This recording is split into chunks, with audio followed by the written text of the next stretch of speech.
to understand what. So you really do rely on a city manager right. or the city attorney or somebody like this to guide you through it. I will tell you that there are some very supportive people on the city council in Jacksboro. They have a super supportive mayor. I just think that they were, for whatever reason, paralyzed by fear to actually do something. Hey, Blue Grit Podcast. I'm your co-host, Clint McNair. We're back this week, along with Fowler Owen And Tony Rike. What's up? Tony Rike. The Tony Rike. I don't know, man. I had a good night last night. Came in the rain. Clint and I had a good dinner. It was good. Good. Where'd y'all eat at? Well, you know, Austin is known for its seafood. Yes. So, Yeah.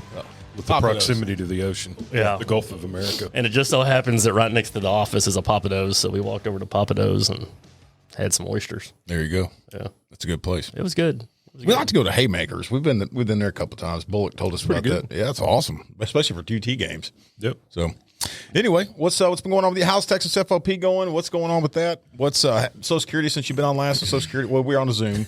The Social Security thing passed. HR 82 passed. Yep. They're working on getting that implemented. Mm-hmm.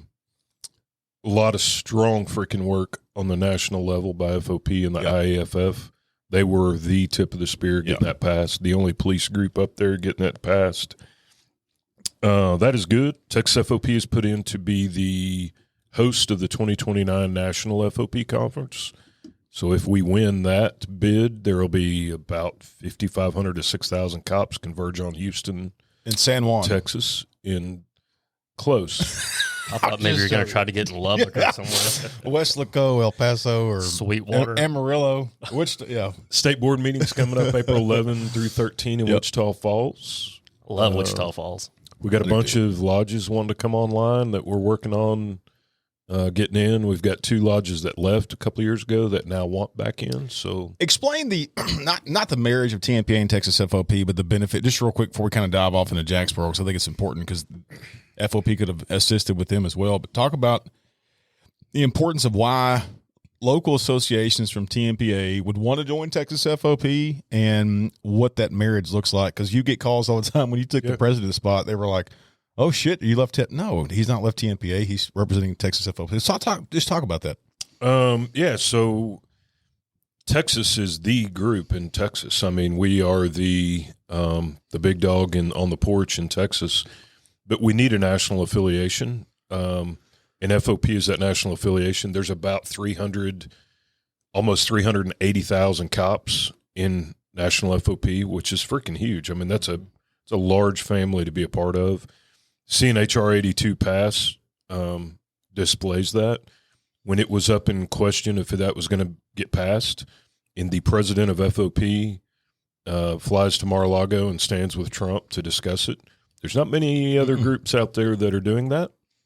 Schumer asked to visit with FOP, the rally that took place. But also FOP in Texas, we're our sister peers, our sister groups for years has been the 5,000 men and women at Houston, the 4,300 men and women at Harris County, the 2,500 at Dallas. We all work arm in arm, Dallas County. But there's never been an umbrella for us to lock arms, like just lock arms to fight and stand as one. And FOP's that umbrella. As we all come under that umbrella, Houston doesn't need legal from anybody. They stand alone.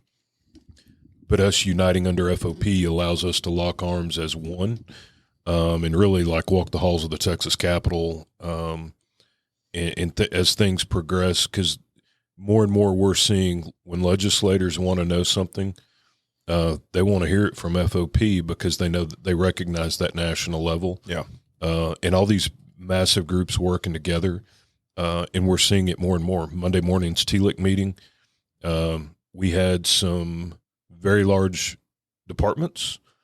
They're not affiliated with TMPA or anyone else. They're affiliated with our competitor, but they're showing up to be a part of the movement because we all want the same thing. Well, I also think people don't realize how important it is to have unity and to have one voice. It's just like when we go into these locals, we'll talk about in a second in Jacksboro, but if I go into a city and I've got an association and there's 100 officers at that department and 3 of them are members of the local, you got to have that strong voice and going with our locals into Texas FOP just helps. It helps everybody. It helps the cause.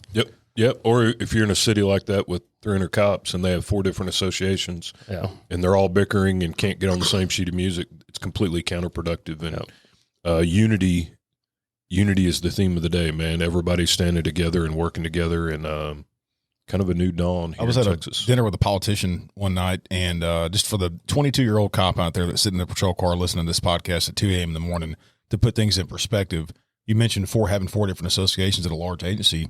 Let's just say hypothetically DPD, well, they do have 4 associations. You have DPA, let's just say it's DPPOA, and other, asterisks. Well, when you walk into a senator's office on the state level, they're going to recognize TMPA, DPA, Houston, HPOU, and some other state organizations. But when you go to DC, they're not going to know, they're not going to recognize TMPA unless they're a very heavily involved, state senator or U.S. congressman. But the way he explained it, this politician was, we can blanket under the FOP umbrella when you walk in there, and everybody at DC knows who Fraternal Order of Police is, just because of their heavy presence there. And I just wanted to kind of throw that out there to the. Well, not only that, but people know FOP just from watching movies. Yeah, well, that's true. Call your FOP. Yeah, you Chicago hear that, PD. Yeah, you hear that in a lot of movies too. So FOP is definitely an umbrella that I think we need to get all of our people under.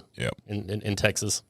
Well, for those that don't know or haven't followed our podcast, Clint is also he's currently the Texas FOP president, but he's also field services supervisor for TMPA up in the North Texas area. One of his field reps is here, Tony Rike, who's been on the podcast before. I always love having you on because when these lights pop on and the cameras get kicked on, me and Clint are used to it. But some people are great at transitioning into this, and some people are a little more hesitant. You have been awesome, and you love the podcast. You're a fan of the show. Oh yeah. And so you got some issues going on up in North Texas. Not with you personally. Yeah. Not Tony personally. Well, I do, but before that, as we're sitting here talking about that, I feel like I'm on Talladega Nights when I didn't know what to do with his hands. Right? What do I do? What do I do? Yeah. So I always sit here and kind of figure out what I'm trying to do with my hands. And, But yeah, I mean, so you got you had a shitty situation going on in Jacksboro, and we're going to talk about leadership. You've got some other issues going on around the Metroplex, but let's dive off into kind of how the Jacksboro thing happened, what we'd identified, what the failures were at the leadership level, and then talk about what we've done thus far. And we got an update too that happened as of yesterday. Yesterday. So I think before we even get into that, I think it's important for us to even talk about Texas as a whole. And so when you talk about Texas and agencies, everybody talks about these big departments, Dallas, Plano, Allen, Austin, Houston, et cetera, et cetera. But the vast majority of our agencies are smaller, rural agencies where they're not making a lot of money. You've got 10 to 15 to even 20 officers. I think that's probably the majority of departments in our state. Or smaller, sure. or smaller agencies. T looked the other morning, the new T-Col director, Greg Stevens, said there's 2,800 agencies. And I heard a number somewhere at one time where the vast majority, I think, are like 20 or less. I believe that. I believe it. Yeah. So let me kind of dive into before we get into that, talking about smaller agencies. Well, when you get out to where we're going to specifically talk about Jacksboro, which is in Jack County, which has a whole other set of issues. That's going a whole on. other podcast. It's a whole other podcast. But you've seen it if you're on land. If you watch Landman, you've seen some of the lifestyle. Yeah, or work for a shitty sheriff and just throwing it out there. Yeah. So, with that being said, when you get out, from the Metroplex, and you got to figure it's 2.5 hours from Dallas. Yeah. And in Dallas, I never thought I would see a day when a patrol officer is going to be making, starting off making $80,000 a year. I mean, I just never thought that would happen, but here we are. And out there you have agencies like Baylor County, some of these smaller counties out there that are literally have no health insurance provided by the county, no retirement, no uniforms, and they're making, $35,000 a year. Thankfully, with the Senate Bill 22 that was passed last session, these guys are making a little more money. Yeah. But still, it's not very much money. Buy your own uniform, buy your own gun, buy your own, pretty much except buy your own car. Yep, buy it all. So specifically talking about Jacksboro, you had a small agency that for the longest time kind of struggled keeping people, having, people come work for them. And I think it's important to talk about, and this doesn't just apply to law enforcement, but really any job. Yeah. If you have a good culture and you have a good leader, people are going to stay there, and you can really not pay them hardly anything, and they're going to stay because people value those relationships and they value how that place makes them feel and the atmosphere. And, you know, when guys are, you know, now job hopping and, you know, looking for different places to work, I'm like, well, you have to take into consideration what that culture is, because money is not everything. Mm-hmm. And I tell guys all the time, you know, yeah, you're making great money, but if you're so unhappy that you hate going to work, well, you should probably go look someplace else. Yeah. Right. So in Jacksboro, their culture really became, I would say, one of the better places in North Texas in the last year due to the promotion of a chief named Brian Korb. He literally turned that place. I was there in December, literally the weekend before all this went down that we'll talk about here in a second. And we did their Christmas party. And everybody was there. It was a family atmosphere. You can tell that the chief truly cares about each and every one of his officers. You know, you're not just a number to me. You're part of my family. Yep. He come from internal or up through the department or from outside? No, he actually came from down in the Houston area. Okay. Yeah. So anyway, came up there as lieutenant, got promoted to chief. Super culture and a great chief. I mean, the guys love him and the gals that are working there. So good culture, good place to work, but they had some issues leading up, talking about leadership. Well, ultimately, who runs a city like this is a city manager. So especially in smaller agencies, we deal a lot with, I would say, ineffective city managers. And if they don't have a city manager, a lot of times you'll get a new mayor in there, and they can literally destroy a town just like that at the snap of a finger. If it doesn't meet their agenda. Yeah, it doesn't meet their agenda, or they don't, or they have a small town. Everybody knows everybody. They have a personal issue with because one of the officers wrote his third cousin's mama a ticket. Yeah, that kind of stuff. So we do deal with that quite a bit. So great chief, great department, fully staffed, mind you, which is unheard of. Which is unheard of, fully staffed, mind you. And really, where everything kind of started, they had some issues going on. You're always going to have some issues, maybe. Throughout the years with, pay or different stuff with leadership and, management, all that kind of, and that's just to be expected because it's a business. You're going to have disagreements. Yep. Well, really what kicked this off for me and what started getting my attention in the area is, I think it's back in September, they want to get a canine program. So we started an association in Jacksboro year and a half ago. I think it was November of 23, something like that. After the before all this. So we had a good association, great association leadership. Unfortunately, the officer that was the president has now left Jacksboro due to all this, and we'll get to that in a second. Yeah, and has literally gone next, couple of cities down, right? Because he left because he's not going to stick around for bad leadership. But started the association, great president, good board of directors up there, really good job. Did such a good job that they were able to go to the community and get a canine donated. And I just don't mean the dog donated. The dog, food, housing. Wow. Everything needed for this canine program was donated, done by the association and the citizens of Jacksboro. So this dog was taken care of. Well, so they present all that to council. Dog is paid for, not a problem. Well, city manager wasn't on board with the canine. He didn't want it. It wasn't his idea. So council approved it. As soon as they approved it, whatever not their council meetings are, they all have take-home cars because it's a small city, need to respond. Very next morning, city manager revokes all the take-home car privileges from all the officers because they didn't go through him for the canine. So that's really kind of where my fragile ego got damaged. Yeah. So that's really when my ears kind of perked up, and I went, well, that's not right. It's shitty. Yeah, it's bad. It's not right. So long story short, that got worked out. Chief ended up going. It was in the council. It was all good. So they got their take-home cars back. But obviously that put a ding on, on their relationship. Well, I think at that point, because they kind of bucked up against the city manager, that was when he's like, kind of, I won't say at war, but I think he was nitpicking and trying to find stuff to maybe pin on these officers or whatever.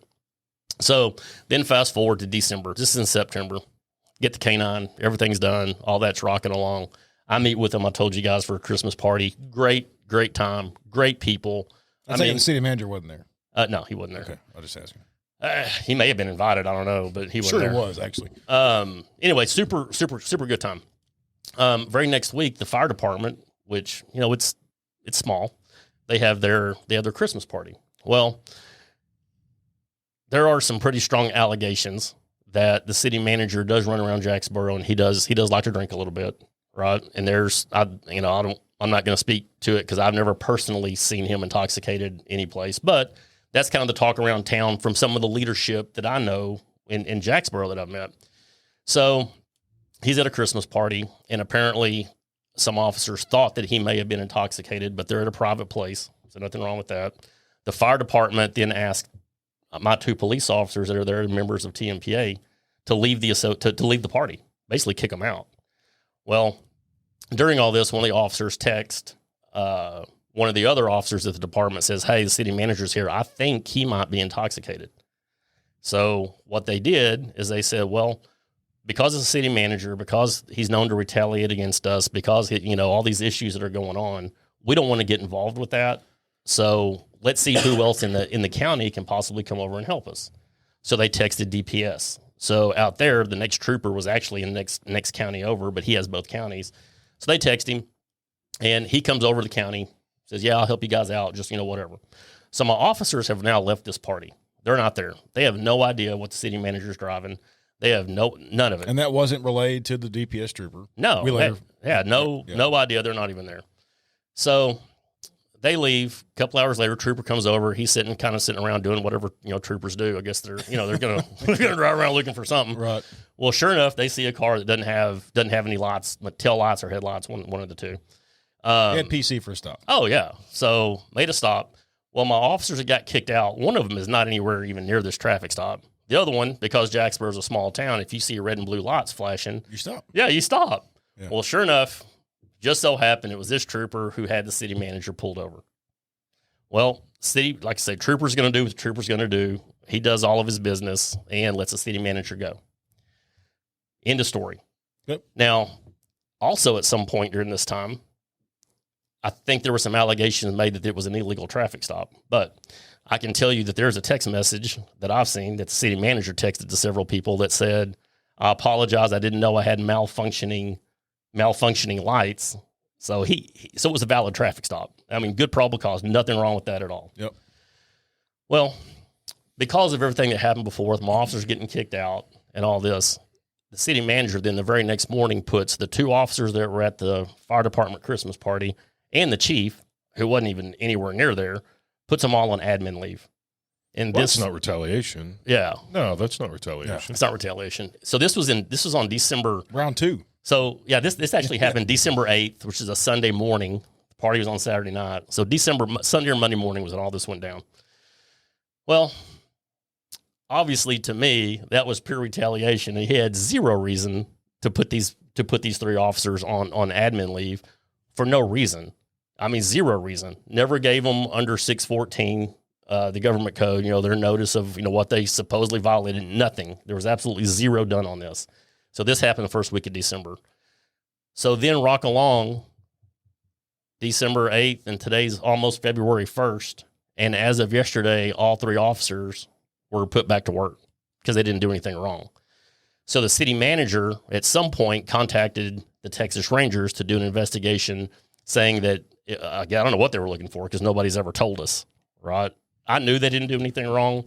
My officers didn't do anything wrong. I'm like, this is nothing but pure retaliation. Yep. To me, it also almost looks like the city manager is the one that did official oppression by putting these officers under leave with no notice for no reason. And what's happened with all this is the shakeout is the ones who suffered in all this, besides my officers being off work and basically, even if you didn't do anything wrong, if you're put on admin leave, it's stressful. Yep. Oh, yeah. And it gives the impression to everybody that, oh my gosh, maybe they did something wrong. Well, guess what? They did nothing wrong. And I've been at every council meeting telling the citizens of Jacksboro and the council that they did nothing wrong. But the ones who suffered in all this are the citizens of Jacksboro. Yeah. So had an incident that occurred a couple of weeks ago because there was no officers working because it's between a small Christmas department. and New Year's, if I'm not mistaken. Yeah, that weekend, Sunday. So we had a guy who was running around town with a gun threatening people in Jacksboro. Now, keep in mind at this point, there's one officer working. The sheriff's office, which, as we said earlier, is a whole other podcast because there's a lot of corruption going on there. They send all their deputies home at either 11 p.m. or 3 a.m., depending on the day. So there's nobody in the county to even help the one officer that I have working. So you have a man running around with a gun, right, threatening people. Well, he goes into a house where his wife and his kids are, or his baby mama and his children. So the one Jacksboro officer is not going to approach this guy because he does have a blue warrant. He'd been actively running from TDC and from authorities since October. They said he was armed and dangerous. Yeah. And you're by yourself, right? So he starts looking for help, and he goes to the current acting, or as of not anymore from yesterday, but it was the current acting police chief in Jacksboro, who had been gone during all this mess. Well, he comes back and he gets thrown into it. So officer goes to calls him, no answer. Goes to his house, beats on the door, no answer. He has no help. He finally calls another Jacksboro officer at 3 o'clock in the morning saying, man, this guy's in a house. He's got a gun. He's in there with his kids. I need some help. So Jacksboro officer, Aaron's his first name. Aaron left, got up 3 o'clock in the morning, drives to Jacksboro to help the one officer who doesn't have any help. And they luckily end up taking this guy into custody with zero incident. But there's two of them. Nobody can cover the back. And it was just a whole bad scenario. In any other cities, likely a SWAT call. Yeah. And you got one patrolman trying to get help. Like, somebody please help me. So luckily nobody was hurt in that incident. And I think that was the same week where we literally lost 3 officers in Texas when all this is going on. And thank goodness. And just like Aaron, we talked about a second ago, got up in council while he was still working there and told them, if something happens to one of us because you have officers that didn't do anything on leave, our blood is going to be on your hands. Mm-hmm. Talking about the council and the city manager, which is 100% true. So I don't know what took it so long. They never, our officers never got a 614 warning about what they supposedly did wrong. We still don't know what they supposedly did wrong. I can tell you that it went to the Texas Rangers. For what we still don't even know why. All we know is on Monday night, we were at a council meeting and there was a TML attorney there. And next thing we know, as of yesterday morning, or actually on Tuesday night or Wednesday night, I forget my night, just a day or two ago, that they recommended that all officers be reinstated. And they were. So as of yesterday morning, now we have the chief and the 2 officers on admin leave back to full duty. Now, the problem with all this is in between all this, because you're looking at almost 2 months, when you already had a small department, well, you've already got, I just told you, Aaron, who was my POA president, he's left to go work at a different place. Everybody else is looking to go someplace else because you don't want to work in a city that's not going to take care of you or your leadership back you, or doesn't care about you. Yep.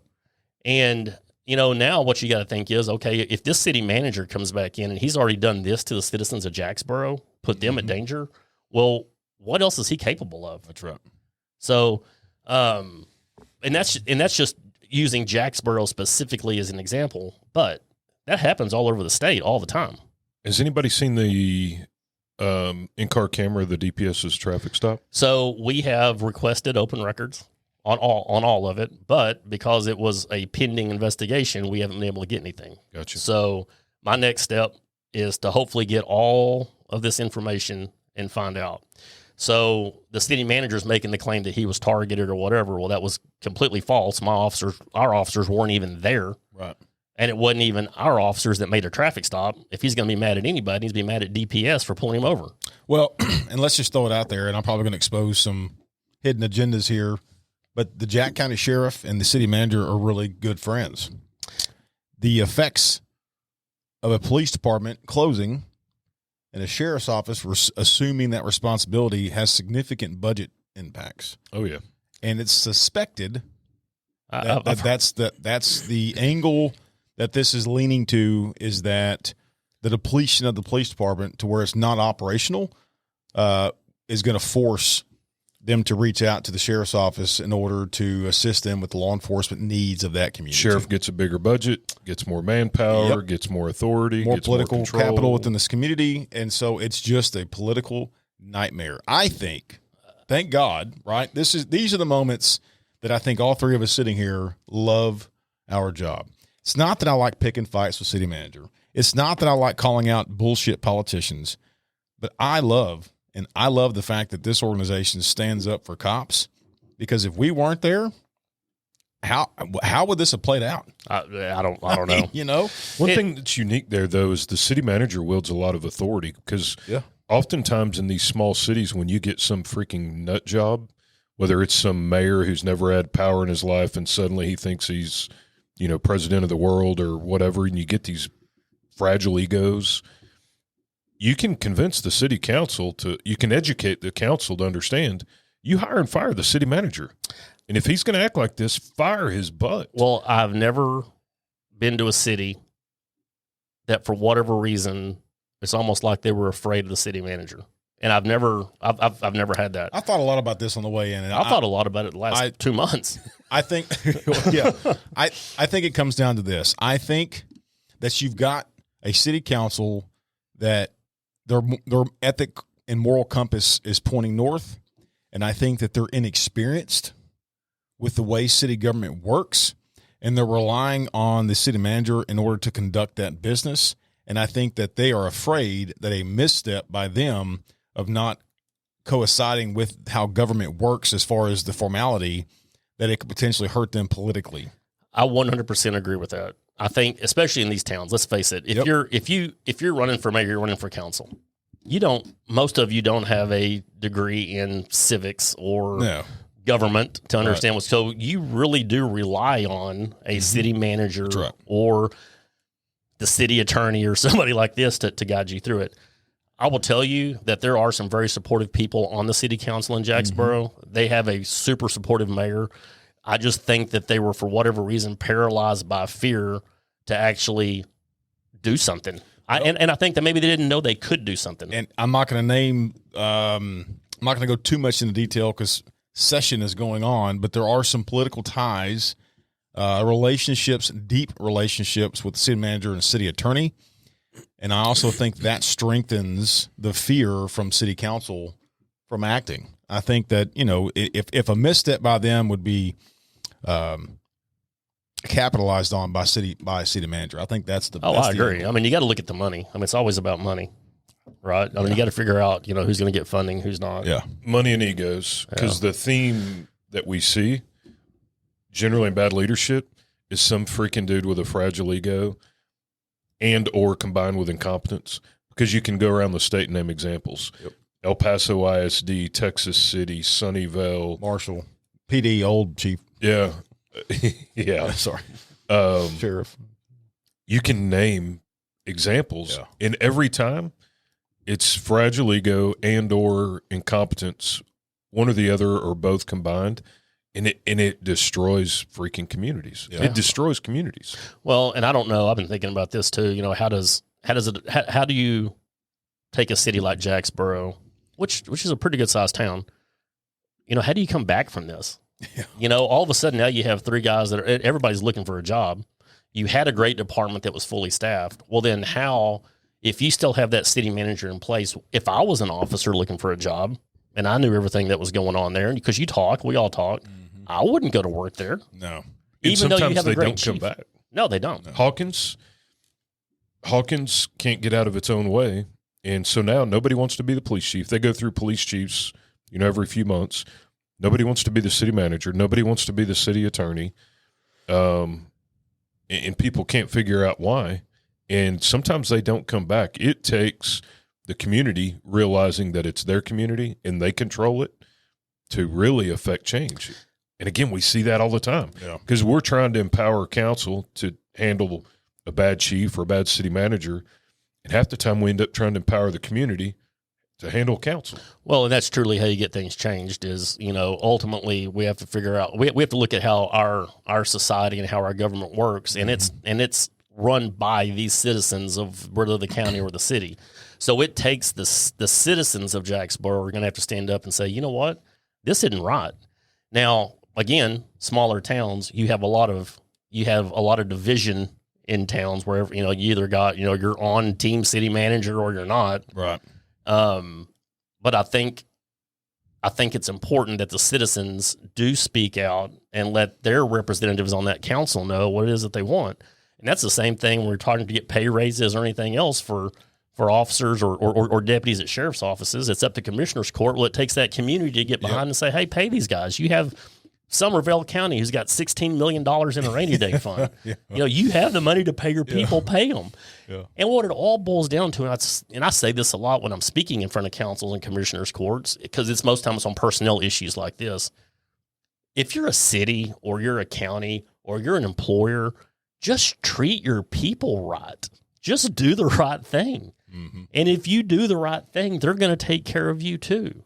In our form of government is kind of like the legal system in America.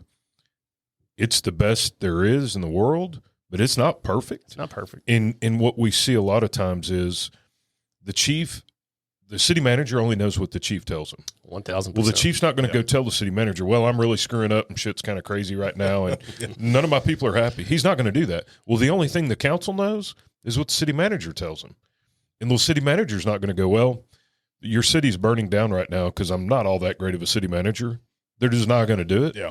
And so council has to be educated, and I don't mean educated because they're dumb, but that's how we spend a lot of our time is trying to educate reality to people. We're seeing it in Texas City. The chief and the mayor there are freaking dirty as can be, but the council only knows what they know until people come in and really educate the council on the truth. It's not a great system, but our form of government years ago, our council, when we met with them, they were like, we just didn't know all of this. Right. How come we didn't know? And I'm like, well, the chief's not going to come over here and tell you, my people don't like me and they prefer I'm gone.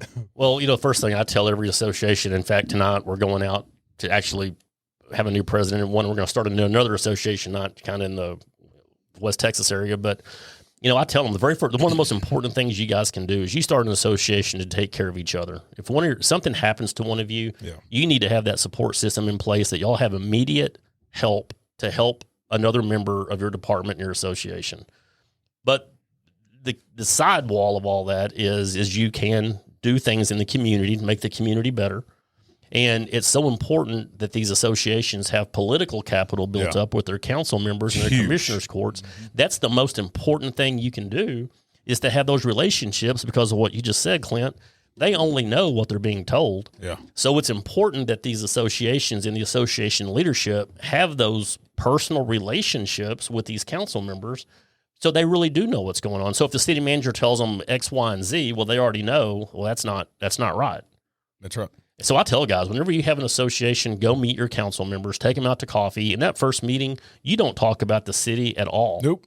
Nothing. Just get to know them. Get to know each other. Have that relationship. Understand that any city business is going to be some give and take. I mean, nobody's going to get, a 50% raise each year to make, but it's a business. So it's important to have those relationships and to have that political capital built up. So whenever we get these calls, the very first thing I ask a lot of my members is, do y'all have any political capital? And guess what? Most places don't. Yeah, name your city council members. But what you're describing is it's the microcosm of exactly why Tmpa is a ledge team. Yeah. Yep. State 100%. Reps and senators only know what they know. Yep. And if we're not down there explaining police perspectives and helping them understand police issues, they're going to make decisions that aren't in our best interest because they don't know. What's the exact same thing at the local level? Your council member Monday through Friday owns a laundromat or owns some, an insurance business or whatever.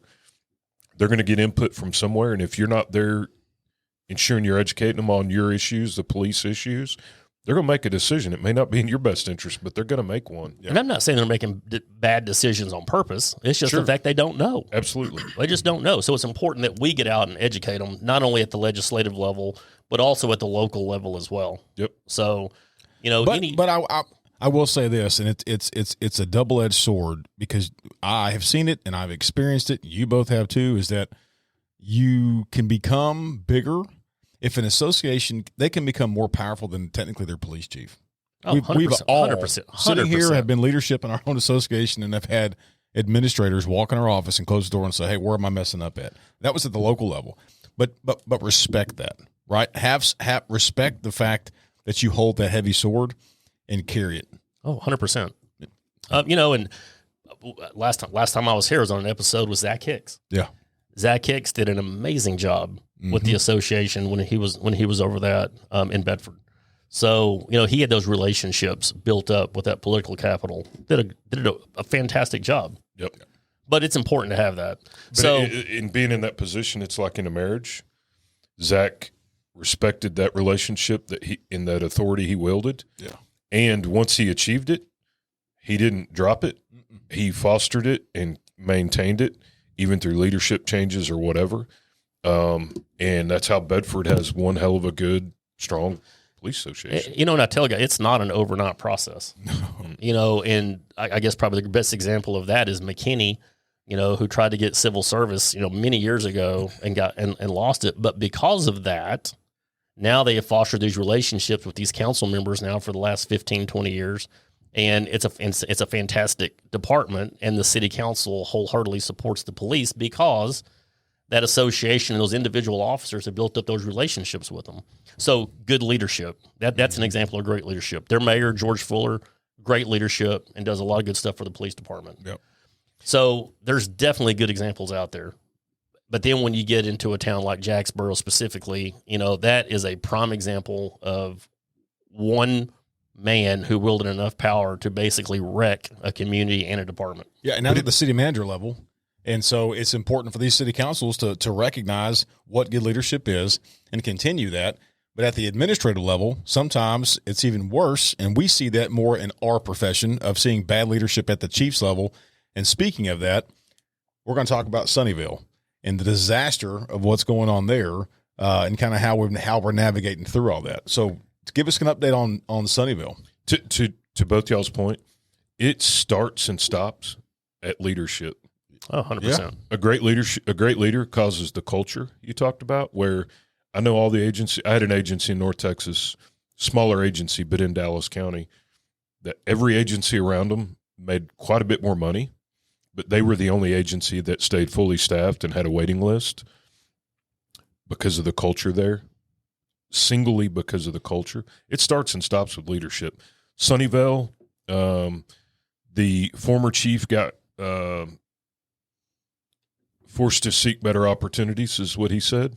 He's now in Bonham, Texas, where he's on a PIP for his conduct with the secretary. He blows up everything where he goes anyway. Oh, yeah. Yeah, he leaves a path of destruction wide and deep everywhere he goes. The replacement chief, under the former chief at Sunnyvale, pretty much if you sneezed or farted, you got a written in your file. And I think it's important real quick just to throw out for those that don't know where Sunnyvale's at. It's on the southeast side of Dallas County. It's a community that 10 years ago didn't even exist for the most part. It's a bedroom community that probably had 1,500 people. Now it's got 25, 30,000 and probably going to grow more, and it's going to butt up next to 40. And you will not – well, you can't tell it now. There's not a difference between when you leave Dallas, go through Sunnyvale and 40. You can't tell a difference. So I just want to kind of give the viewer or listener where Sunnyvale's at. Middle to upper class, rooftop community mostly. There's some business there, but rooftop community. But, they lead by fear. Pretty much if you freaking look at somebody wrong, you get it written in your file. Did an open records request last fall. They fought it. In December, I filed a complaint with the AG. The AG forced them to comply. And I got I think only 1 year's worth of write-ups. And they're a 20 or 30 man department. There are more write-ups in 1 year at a 20 or 30 man department than at the 300 man department I worked at in a 10-year period. I've never seen anything like it. And written reprimand because you showed up late. You were 10 minutes late today. And I'm like, whatever happened to calling somebody in and going, Tony, don't do that crap again. Hey, dude. Yeah. I don't show know. up on time. Literally write-up after write-up after write-up after write-up. And when you got the fragile ego guy is when they start making threats that when I find out who's talking to Tmpa, you're fired. And we're praying that occurs. We're not praying an officer gets fired, but we look forward to. There'll be some repercussions of that happens. We look forward to the repercussions to his career that this happens. But you can look at it all over the state. El Paso ISD is a freaking mess. It's a hot mess, dude. So I do an open records request on the chief, and I find out he gets appointed as the police chief. And 11 or 13 months later, right at 1 year later, he begins the police academy so he can learn how to become a police officer. Wow. A year later. Is It's kind of hard to be a good police chief when you're not even really sure what the police do. that's the definition of putting the cart before the horse. Dude, it's insane. We got Texas City. Yeah. Texas City now, the mayor and the chief there, according to reports from Texas City overnight, now in public comment section, if you speak to anything other than an item on the agenda, you're going to be threatened with arrest because fragile egos and corruption. And so they're going to start threatening citizens with arrest over their First Amendment right. And it starts and stops with leadership. Yeah. It starts and stops with leadership. You know, when people like tonight starting the association that we're going to talk to, and it's a good place. They're not having issues. And I tell people, if you're going to start an association, don't start it because you're mad about something. That's not the time to start an association. You don't build an army during war. Right. But a good sheriff and a good police chief, and for this matter, a good city manager, because I have the Gainesville, Texas city manager. Barry is a fantastic city manager, and he has literally turned Gainesville around, done their books. I mean, he's just a fantastic city manager. So all three of these, which are the leadership roles in a department, they want a strong association because that strong association can do things politically that they just can't do. Yeah. And also it gives them that voice to really know what's going on in the department instead of relying on, because I tell guys this all the time, if the chief walks by you and you're unhappy and the chief says, hey, how are things? You're like, oh, things are great, chief. And then he walks by and you're like, that son of a gun, that kind of stuff. Yeah. So a good association, a good leader wants that because that way they can keep their pulse on, the climate of the department, the morale, which the ways are going, why, and stay on top of those issues. So I think it's important that ultimately, like we said, everything that comes down, we've been talking about today is all about good leadership. Yeah. And good leadership, I'm telling you, you can go sit through 100 classes and I think you can make a leader, but also people are born leaders. I don't even think you can make them. I don't think you can sit through enough classes to because you're either born with it or you're not. Well, that's just my personal opinion. I could be wrong. The best way to learn how to be a leader is to be around good leaders. Agree. Going and sitting in a classroom listening to some guy with 6 PhDs who's actually never been in charge of anything in his life tell you about how to be a leader. That'd be like me trying to tell you how to do brain surgery. I got asked this the other day. I was talking to a command staff here in Central Texas, and they were like, well, what the hell does Tmpa field reps know about leadership? Majority of y'all, weren't sergeants or patrol.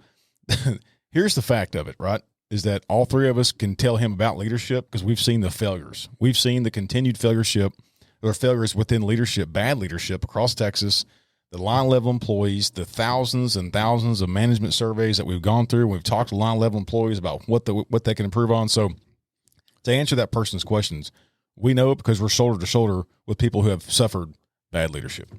And we've led our local associations before we came to Tmpa. Yeah. And we're exposed every day to beautiful examples of good leadership. That's right. And beautiful examples of the worst leadership in Texas. Yep. I agree. Sure. 100%. Well, man, is there anything else going on?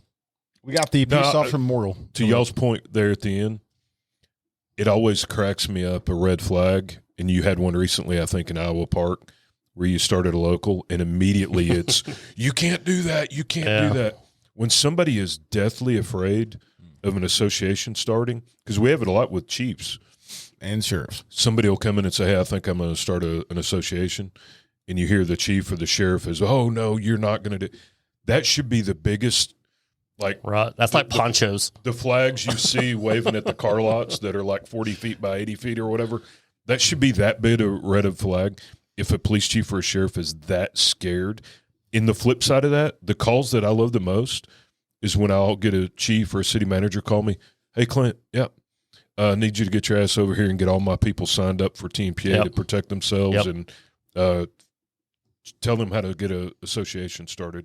Yeah, 100% agree. An association or a management survey. The ones that run from management surveys, I had a previous employer who is an elected official in Harrison County. He is the sheriff. And I brought up I said, hey, I want to know how I'm doing. I want to know how our people can do better, our leaders. And his response was, at the end of the day, I could give 2 fucks of what these people think about how I'm doing as a leader. I'm elected to serve this county, and that's what I'm going to do. And that was the mentality that he had. And another reason why I'm glad I came to TMPA, but you cannot have that mentality. No. You've got to be evolving always to be a better person. I agree. So, Yep. White House, Texas, Chief Robinson. Yep. He'd been there about 3 minutes as the chief and calls me, get down here and sign all my people up so that I know that they got protection and they're taken I care thought that of. conversation was going somewhere different because you've got history in White House with bad administration that ended up in Jefferson. That was a unique conversation. I remember that one too. Oh God, I walk in not knowing shit about that situation, and I was going to pay my water bill when I lived in Jefferson, and I had a TMPA hat on, and the guy, what was his name? City manager.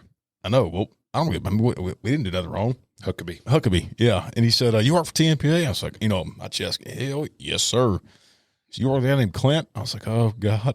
So of course, he tells me a different story. But, yeah, it was I'll say this, and I'm not speaking for all of y'all, but I think I do when I say this. It is such an honor to represent the men and women of law enforcement across the state and not dig them out of a hole because they didn't dig the hole themselves, but to defend what's right. It's not hard to be a good leader, but more importantly, it's not hard to do the right thing. If you do the right thing, you're always going to come out on top. Don't be an ass. It's simple. And that's where, yesterday when I'm going to consider what happened in Jacksboro yesterday a victory. And I think 100%. And it does feel good knowing that I went to every city council meeting since the first week of December and let everybody know what we stood for and stood up for our officers, because you know what? Sometimes if we're not the one standing up, then who is? Yeah, that's right. Yep. That's right. And to T.O.'s point, in the last 3 days, somebody asked me why I like this job or why I left being retired. And I wasn't mad. I wasn't burned out. I wasn't anything. I had 23 in TMRS. But I realized, and this is probably not the greatest way to say it, but I'm working a homicide where somebody that got killed was a freaking dope dealer. Or, somebody reporting a burglary that turned out didn't happen, but they needed to scam their insurance. And I had a run of these cases where I'm like, I'm not helping anybody. I'm helping a bunch of freaking Criminals. Yeah. And I lost my passion because I'm like, dude, these victims aren't freaking victims. And at TMPA, I'm helping the good guys again. I'm fighting a good fight now. And it's funny you brought up about you're honored to do it. Yeah. Because literally in the last couple of days, I don't know if it was a phone call or at a meeting or something, somebody asked me that. And I'm like, I lost my passion, man. And I'll echo on that. I don't think we've ever lost our passion for serving our communities. But I do think that, you look at the state and how big Texas is, and it's a pinky print compared to the voice and the impact that we as a team, not single-handedly, not Tony, you, Clint, me.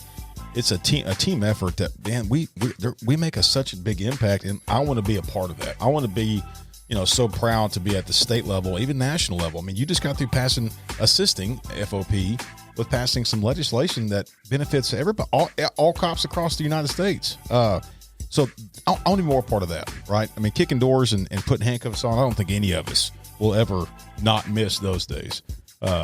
You being in Garland, probably a little more physical than me and Tony, but nonetheless, we will never lose that drive. Yep. Agree, 100%. Well, you got anything else?